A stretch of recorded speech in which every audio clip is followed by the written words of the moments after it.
Davao City, tinamaan ng 6.1 magnitude na lindol ngayong October 30, 2019.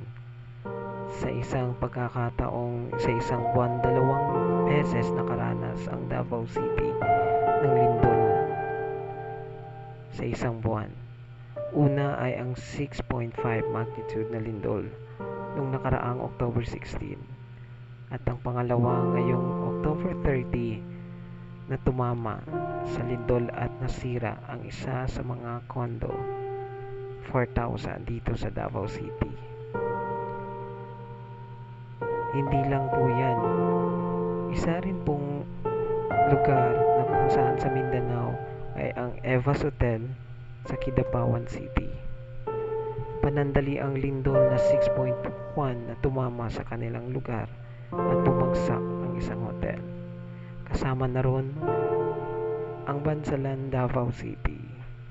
Tinamaan din at maraming infrastruktura ang nasira dahil sa lindol na tumama. Naway lahat ng mga trahedyang nararanasan natin ngayon, naway mailigtas natin ang mga kapwa Pilipino na ipit sa trahedyang ito sa lindol na natatama sa natin.